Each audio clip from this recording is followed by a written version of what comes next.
Boa noite, gente. Olha, eu já comecei esse encontro um pouco emocionado, não é? Por várias razões. Uma é ver vocês. Puxa, tinha gente que eu já não vi há algum tempo. O abraço.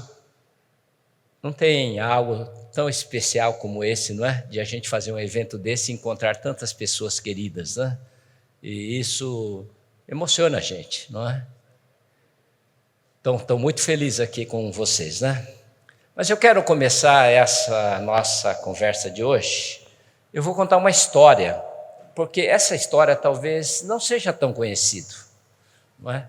Eu quero contar uma história que começou em 1976. 1976, aqui nessa cidade de Pompeia, e através da Igreja Rollers de Pompeia, nascia um dos primeiros movimentos de família que eu conheço no Brasil. Eu não conheço outros movimentos antecedentes a essa data, 1976. Surgia aqui em Pompeia o MINEC, não é? E a gente está muito feliz que nós temos membros da MINEC, o meu irmão Giro e a Hiromi foram aqueles que iniciaram esse projeto, junto com o pastor lá de Curitiba, Ismael e a Maria, o Haroldo, né? E a Charlotte. Em 1986, 10 anos depois, pastor Haroldo e a sua esposa Charlotte, que eram pastores dessa igreja também, infelizmente o Haroldo é falecido, eles traduziram um material chamado Casados para Sempre, 1986, e formaram o primeiro grupo. E o segundo grupo, que foi formado em seguida, eu e a Márcia participamos do segundo grupo, e a Massal e a Regina também. Por isso que eu fico emocionado, porque nós estamos com o povo daqui, que começou o movimento de família, no Ministério de Família. Nós fomos alunos do segundo grupo e, no meu caso, foi uma jornada que nos trouxe até aqui, até que a gente pudesse passar o bastão para o Fábio, não é? 1992, eu e a Márcia nos tornamos diretores nacionais do MMI, que posteriormente foi renomeado como Universidade da Família, inspirado pelo José Maria, né, Zé Maria? A pequena semente plantada aqui neste solo, 48 anos atrás, não é qualquer coisinha, 48 anos atrás, se tornou um dos mais conhecidos ministérios do segmento família no Brasil. E eu fico tão feliz que vocês estão aqui de todos os cantos do nosso país, não é? Minha mãe escreveu um tanka muito bacana, que tanto é o tipo de poesia japonesa, naturalmente com a tradução perde um pouco a beleza, não é? Mas ela disse assim: quando vejo a jabuticabeira cheia de flores, não acredito que nasceu de uma pequena semente que plantei. Sabe, a gente está vendo exatamente isso aqui.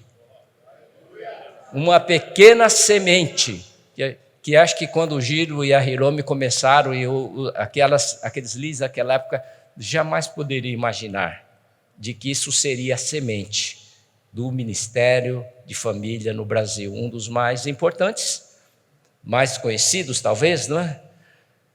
Então eu quero dizer que vocês são muito bem-vindos. É muito importante a gente conhecer a origem, não é verdade?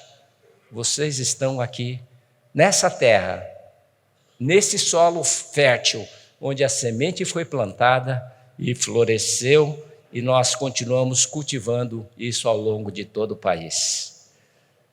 Acho que em 2026 eu vou sugerir para toda a nossa equipe, para essa igreja, que a gente faça uma celebração em 2026, dos 50 anos do Ministério da Família, que começou e foi plantado aqui em Pompeia. Que talvez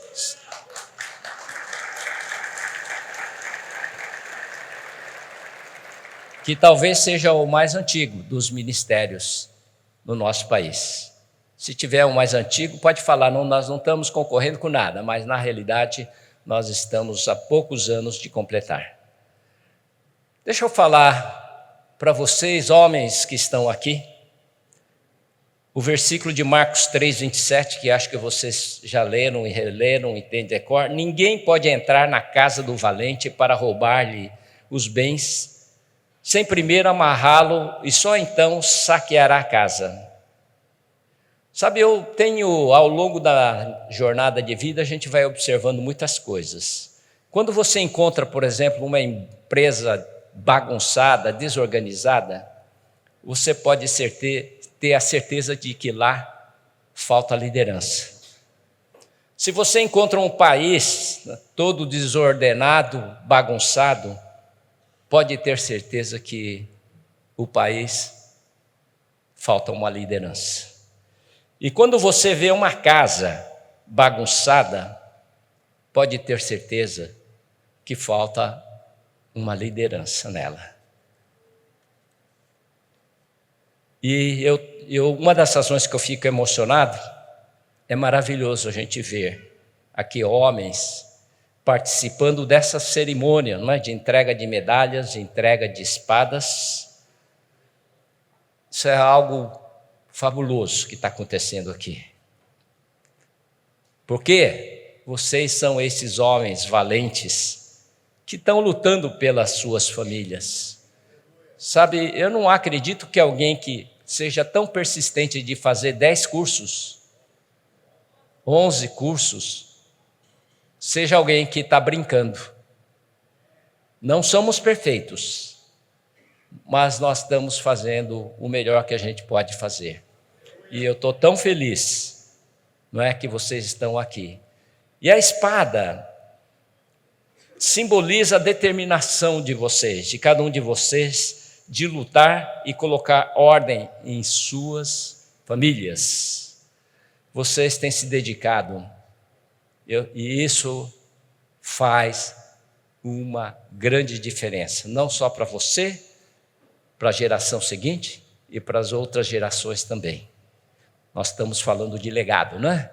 Creio que vocês estão cultivando o legado. Em Neemias 5, 13 e 14, esse versículo, talvez o versículo mais antigo que eu abracei no começo do ministério, fala assim: então pus o povo por famílias nos lugares baixos e abertos, por detrás do muro, com as suas espadas e suas lanças e seus arcos.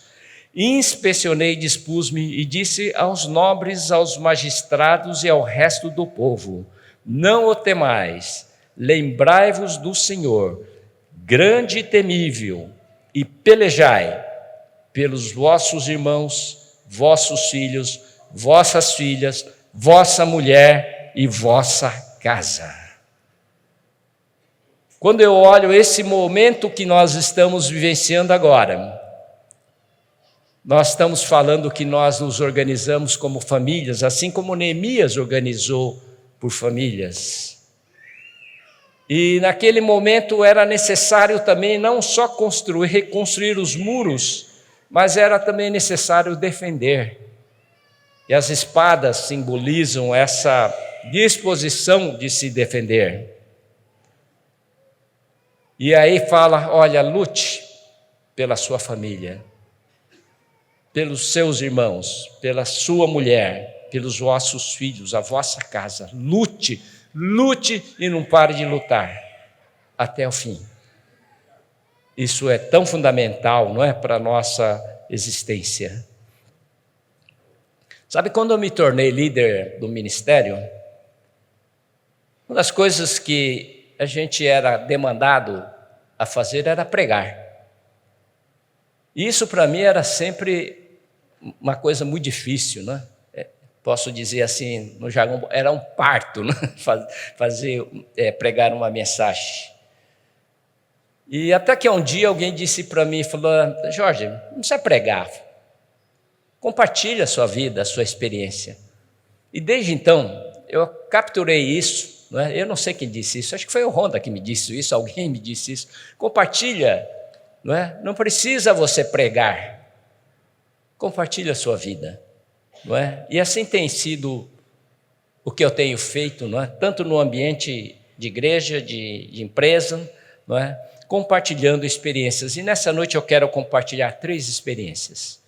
E 3 experiências que dependem de nós, não é? Tem muitas experiências que dependem da intervenção de Deus, mas existem outras coisas que dependem da nossa disposição e da nossa obediência. Eu quero compartilhar 3 pontos, não é? Nessa noite sobre algo que nos trouxe até aqui. Para falar a verdade, eu sou um cara feliz. Eu tive a oportunidade, o privilégio de fazer tantas coisas e posso dizer que chegando nesse momento, muito bem, muito feliz de ter conseguido avançar até onde nós chegamos. Deixa eu falar a primeira experiência, eu quero falar sobre mansidão. Conhecido, muitos de vocês já ouviram eu pregar sobre isso, falar, compartilhar. Naturalmente, no tempo que nós temos hoje, eu vou ter que condensar bastante essa mensagem. Mas em 1991, eu estava trabalhando na Jato como diretor industrial. E a empresa vinha sofrendo 5 anos de crise ininterrupta por causa da hiperinflação. Nós sofríamos uma hiperinflação, né? Muitos de vocês não lembram disso, mas inflação de 1.000%, 2.000%, chegamos até a ter 3.000% de inflação por ano, 80% de inflação por mês. Tivemos esses momentos. E numa situação dessa, como é que uma empresa consegue ficar de pé, sobreviver, não é? E a gente estava vivendo essa luta, não é, contínua. Mas, do outro lado, eu vivia um dos meus melhores períodos de relacionamento com Deus. Eu estava vivendo aquilo que a gente chama de primeiro amor. Eu estava tão apaixonado por Jesus, eu estava tão bem, tão feliz. Sabe quando você parece que está meio que voando? No meio de uma crise terrível, profissional, do outro lado, eu vivia um momento muito feliz espiritual. Eu estava lendo um livrinho nesse período, o livro do Jaime Kemp, chamado Bem-aventuranças. E ao ler o livro, chegou numa parte que dizia: bem-aventurados os mansos, porque herdarão a terra. E era a história, então, de um missionário holandês que estava tentando evangelizar uma tribo na Guiné, e ele estava lá, né, tendo essa experiência complicada. Eu fui muito tocado pela experiência desse missionário. E a história desse missionário é que ele foi para essa região e ele estava tentando fazer as coisas à maneira dele, tentando evangelizar, mas ele não tinha conseguido nenhum sucesso no trabalho dele. E naquela terra ele tinha muita saudade de frutas, né? Em terra tipo ilha, não dá muito tipo de frutas, e ele resolveu então plantar abacaxi. E ele então plantou abacaxi para poder usufruir, comer um abacaxi, mas algo começou a acontecer que o abacaxi demora muito tempo, uns 3 anos, né, para crescer, 2, 3 anos, e quando começou a aparecer os primeiros frutos, ele começou a perceber que os frutos estavam sumindo, né? Estava sendo roubado. Os caras roubavam tudo, né? Tudo que eles podiam roubar, eles roubavam. E eles estavam roubando os abacaxis ainda verdes, imagina, né? Abacaxi verde. E Stenzi ficou muito, Stenzi era o apelido que ele tinha, que significa nariz grande. Ele ficou muito irritado. E aí ele começou a brigar com os nativos, né? E chegou um ponto que ele brigou de tal forma que os nativos falaram: olha, Stenzi, se você ficar brigando com a gente vai embora. Né? E aí a tribo inteira, né, se moveram para outra parte da ilha, e de repente Stenzi estava lá na casa dele, usufruindo de um pouco de paz, ninguém observando ele. O abacaxi começou a amadurecer, ele começou a comer abacaxi, mas depois de um certo momento, ele pensou, puxa, as pessoas estão me mantendo aqui no campo missionário, né? E eu estou muito satisfeito de comer abacaxi. Houve assim uma crise, bateu uma crise nele, falou, Deus não me mandou aqui para comer abacaxi. Né? Então ele teve a oportunidade de ir a um evento, né? E o evento falava sobre mansidão, falava sobre entrega. Né? E nesse momento ele foi tocado. Né? E então o pregador dizia, vem, entrega todas as coisas que você tem para o Senhor. Né? E Stenzi foi lá e entregou aquilo que estava causando muito conflito no coração dele, que era a plantação de abacaxi, que ele realmente se esforçou para aquilo, e ele se sentia no direito, não é, de posse de ter aquilo. Mas aí, naquele momento, Deus tocou o coração e Stenzi foi diante do altar e colocou diante do altar, falou, olha, eu estou entregando, eu estou abrindo mão, né? Melhor que entregando, eu estou abrindo mão da plantação de abacaxi. Significa que eu estou abrindo mão para Deus, então Deus faz o que quiser com a plantação de abacaxi. E aí ele foi o primeiro momento que ele teve certa paz no coração. E ele voltou, não é? E muitas coisas aconteceram. Ele parou de brigar com os nativos, chamou eles de volta, parou de brigar, né? E até um jovem chegou para ele e falou, Stenzi, você se converteu? Aí perguntaram para ele, por que você perguntou? Porque você não briga mais com a gente. Então, aí ele disse, sabe, eu dei essa plantação de abacaxi. E o jovem falou, mas para que você deu? E aquela noite todo mundo queria saber quem tinha recebido. Mas ele falou, vou falar amanhã de manhã eu falo. E aí juntou todo o grupo lá dos nativos, ele disse, olha, eu abri mão, entreguei a plantação de abacaxi para Deus. E aí os nativos começaram a observar algumas coisas, que eles não conseguiam mais pegar peixe, que eles não conseguiam mais caçar, né, o porco do mato. De repente um incêndio destruiu um edifício e as mulheres não engravidavam mais. E quando isso aconteceu, eles começaram a relacionar e perguntar, o seu Deus é grande? E Stenzi dizia assim, o meu Deus é muito grande. O seu Deus enxerga no escuro? Ele dizia assim, meu Deus enxerga no escuro e no claro. E assim, de repente, os nativos descobriram, não é, que eles estavam sofrendo as consequências, não é, que agora eles estavam tratando de uma coisa que era de Deus. Então, aí, a partir daí, Stenzi teve a grande oportunidade e aquela ilha foi evangelizada. Aquilo que ele não tinha conseguido, de repente toda a ilha todos os habitantes foram evangelizados.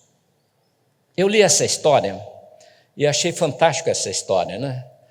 E eu fiz a mesma coisa.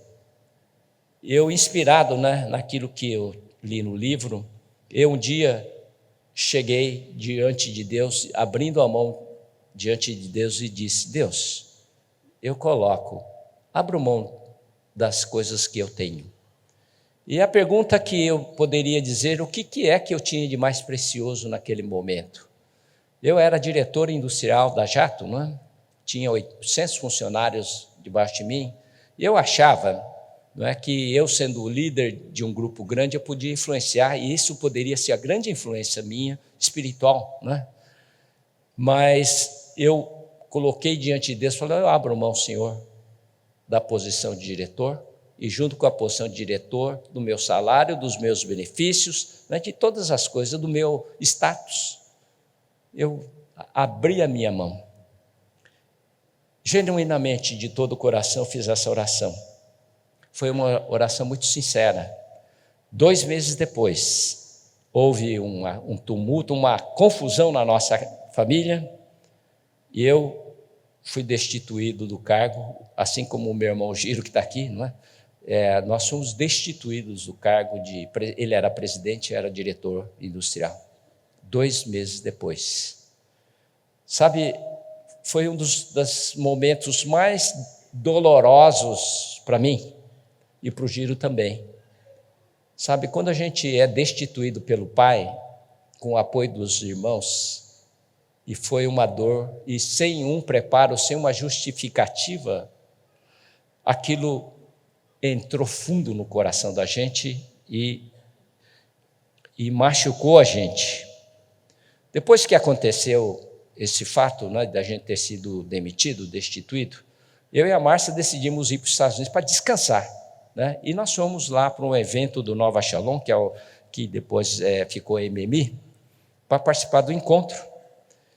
E porque eu e a Márcia havíamos iniciado desde 87 até 92, 5 anos a gente estava liderando o curso sem parar, casados para sempre, não é?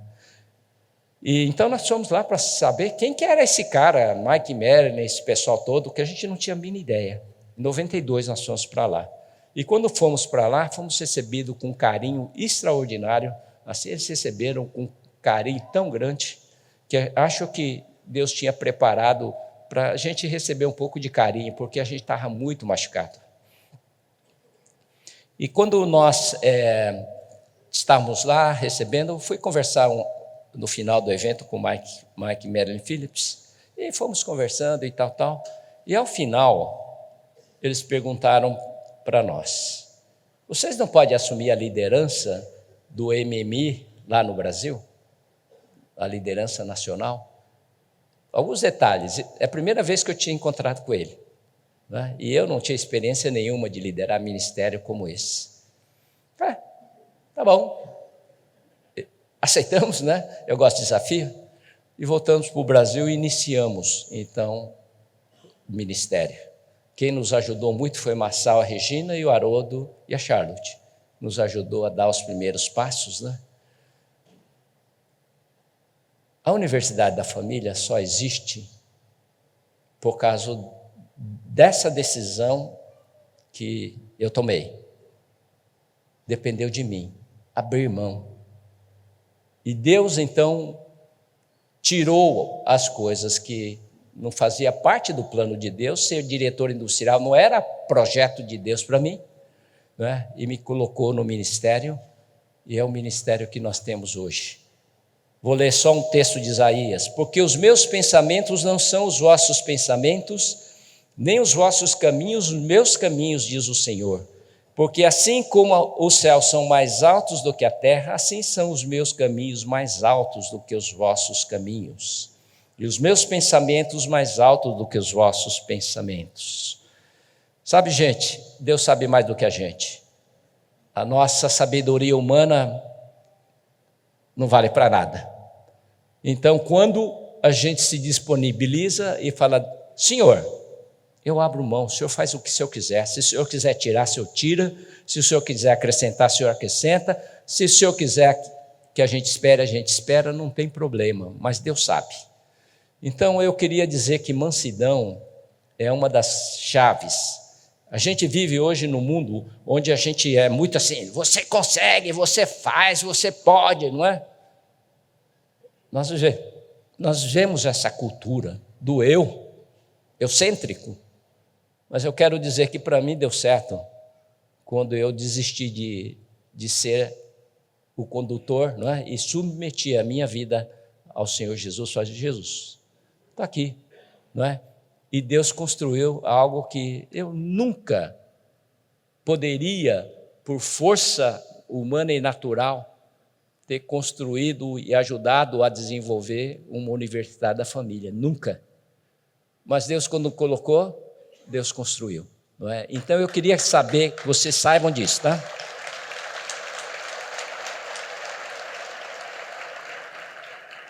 Então, se a gente pretende ir na direção certa, né? Seja manso, abra mão dos seus direitos para Deus, não é para qualquer um, não, é para Deus, não é? Você abre mão. O segundo ponto que eu vou compartilhar com vocês, e o meu tempo está quase chegando ao final, mas tem algumas coisas que eu queria compartilhar. A segunda coisa é sobre perdão. Sabe, quando eu fui, quando aconteceu aquele fato, me doeu muito o coração, não é? E isso eu chorava, eu e o Giro choramos por 2 anos, gente. Toda vez que lembrava do fato, chorava. Mas a gente chorava, não é porque a gente não tinha perdoado, a gente já tinha perdoado. Mas a gente sabe que quando alguma coisa tão profunda afeta a sua vida, ela vai para a sua memória. E toda vez que a memória traz você, a sua alma entra em dor novamente. Então, o que eu tenho compartilhado é que a decisão de perdoar, de perdoar é uma decisão espiritual, é uma decisão, não tem nada a ver com as nossas emoções. Eu falo que não tem nada a ver porque eu nunca encontrei um sujeito que acordasse de manhã, né, depois de ter sido ofendido, né, ter sido agredido, acordar de manhã, oh, que legal, hoje eu vou perdoar aquele cara que me bateu, não é? Não tem essa possibilidade.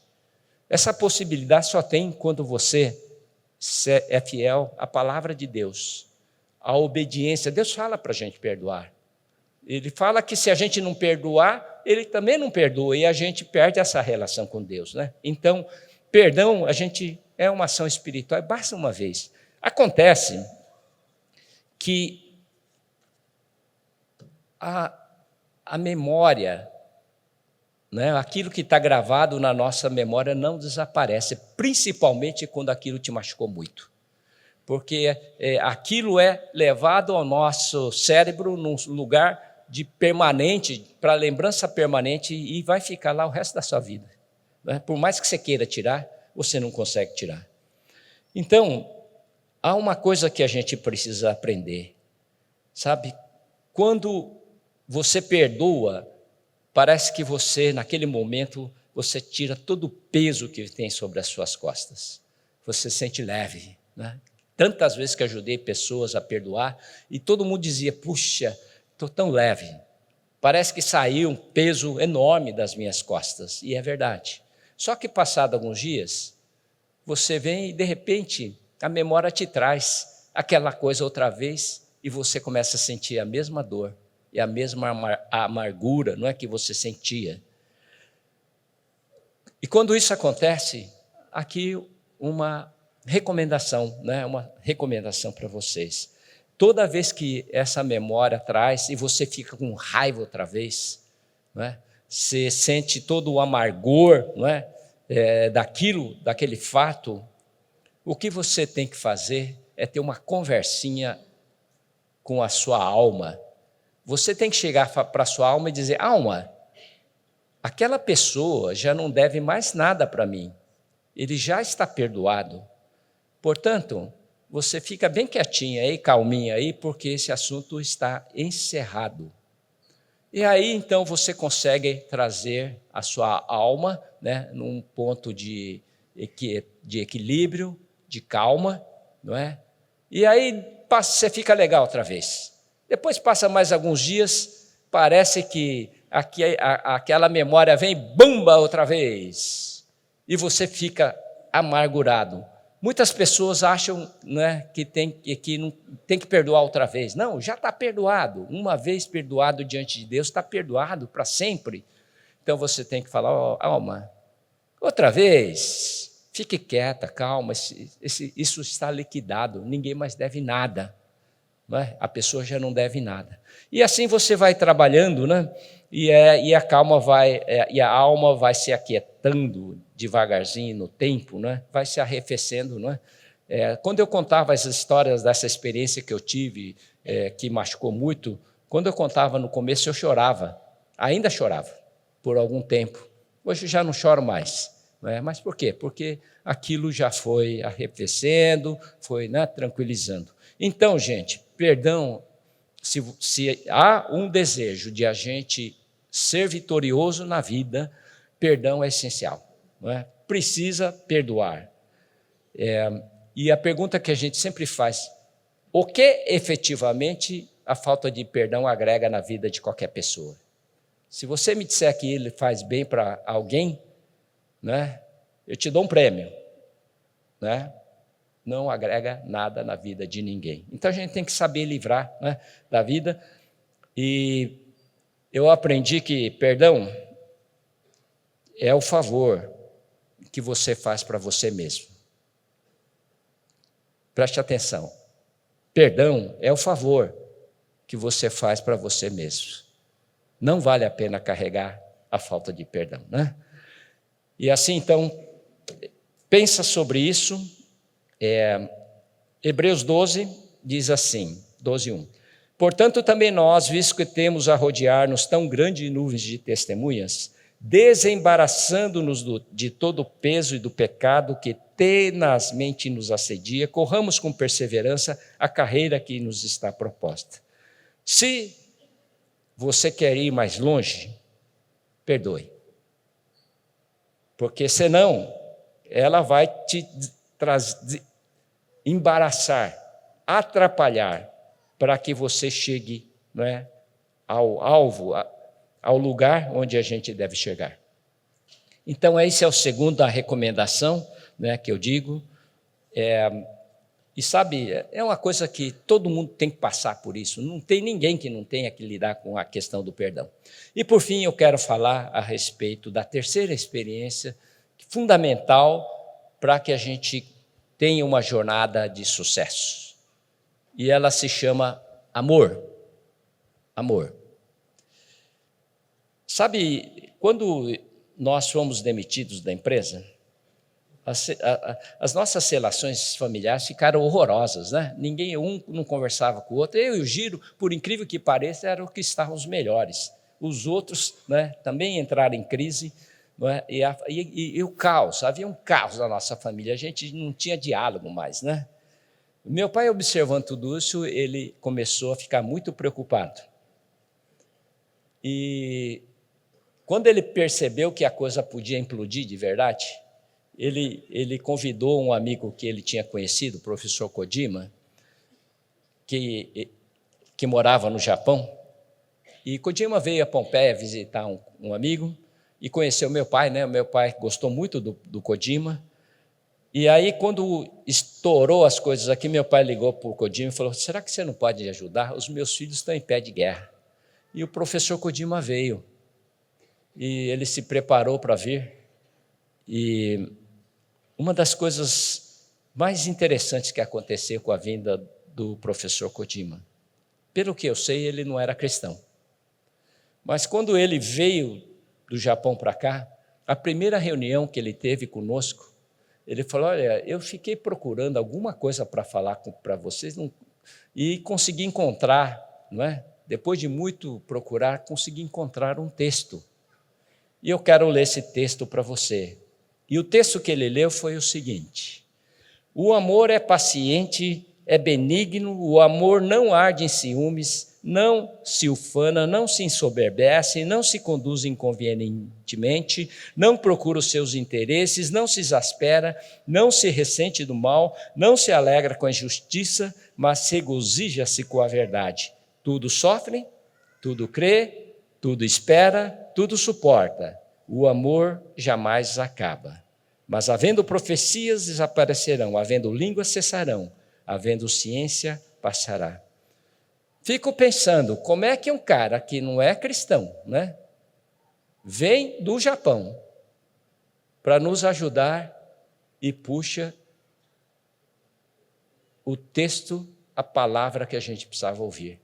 Irmãos, né, um brigado com o outro, e ele diz, né, o amor é paciente, é benigno, tudo espera, tudo suporta, tudo crê. Sabe, aquilo foi como um bálsamo, sabe? Bengue, né? O bálsamo, você está dolorido, e foi um bálsamo para a gente, quando ele trouxe essa palavra. Quando eu penso nessa pessoa, Kojima, eu tenho quase assim, a convicção de que ele foi o enviado de Deus, mesmo não sendo cristão, para nos ajudar. E ele, então, nos ajudou, e a gente tinha que aprender como irmãos, não é? A amar uns dos outros. E a gente é irmão, né? Então, quando falamos de legado, gente, nós estamos falando de legado, temos que pensar que legado é alguma coisa que jamais acaba. O que, de fato, jamais acaba? Nesse texto de 1 Coríntios 13, fala: o amor jamais acaba. Se queremos construir um legado, ter um legado, nós temos que nos agarrar nas coisas que não acabam. E uma das coisas que não acaba é o amor. Então nós temos que nos agarrar ao amor, porque ela nunca acaba. Eu tenho muitas vezes pensado, de que muitas pessoas chegam e falam: olha, agora não dá mais, acabou. O amor acabou. E a gente tem que pegar a palavra de Deus e falar: olha, a palavra de Deus diz que o amor jamais acaba, mesmo quando você não sente nada. O amor está lá, né? Então, esse é um primeiro ponto que a gente tem que passar, isso através de gerações. É o amor que constitui parte do legado, que constitui talvez o veículo, que nos leva a construir o legado familiar. 2 Coríntios 4:18 diz: não atentando nós nas coisas que se veem, mas nas que se não veem, porque as que se veem são temporais, e as que se não veem são eternas. Está dizendo aqui que as coisas que a gente vê duram por um pouco, por um tempo, mas as coisas que não se veem duram para sempre. O que é que dura para sempre? Outra vez nós estamos falando de legado, e legado não pode ser uma coisa que se interrompe na sua geração. Ela tem que ter continuidade através das gerações. Então, uma das coisas que não são temporais, que são eternas, é a nossa fé, não é verdade? A fé é uma coisa que não é temporal, ela é eterna, porque a gente acredita na eternidade, não é verdade? Acreditamos ou não na eternidade, não é? Eternidade. E também a gente acredita também das coisas que a gente não vê, mas são eternas, são os mandamentos, princípios e valores que Deus tem nos dado. Nós temos que passar, o ensinamento, os mandamentos, os valores, nós temos que passar isso através das gerações. Nós temos que passar a nossa fé, a nossa crença, também através das gerações. São coisas que não se veem, não dá para estar dentro de nós. Então, quando a gente fala de legado, a gente tem que pensar que legado está mais relacionado com a parte invisível do que a parte visível. Tem um provérbio que diz o seguinte, não é? O homem de bem deixa herança aos filhos de seus filhos, mas a riqueza do pecador é depositada para o justo. Aqui diz que o homem de bem deixa herança aos filhos de seus filhos. Herança, nesse sentido, acredito que seja material, não é?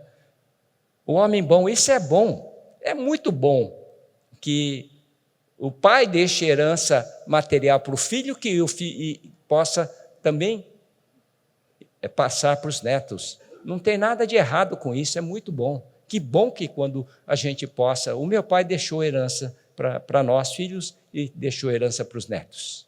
O meu pai foi um desses homens bons, não é? O homem de bem.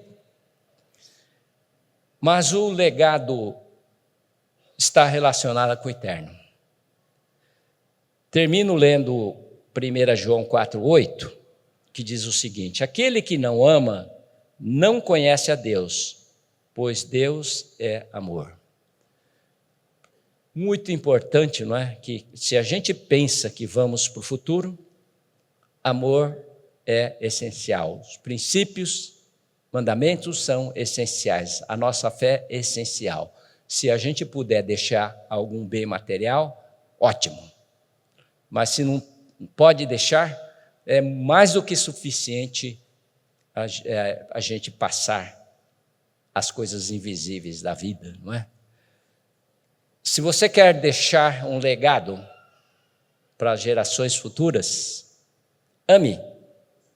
O amor é poderoso. O amor é a ferramenta mais poderosa que existe na face da terra e no mundo. Não existe nada mais poderoso do que o amor, não é? Então, deixo essas 3 recomendações para vocês. Mansidão, né? Porque a gente não precisa ser o dono do nosso futuro. Entregue para Deus, que Ele sabe melhor encaminhar você. Não é? Perdoe, não carregue peso desnecessário para que você possa correr mais longe. Isso não agrega nada na sua vida. E ame. Ame, você pode amar à vontade, abundantemente, não é? Ok, gente, Deus abençoe vocês.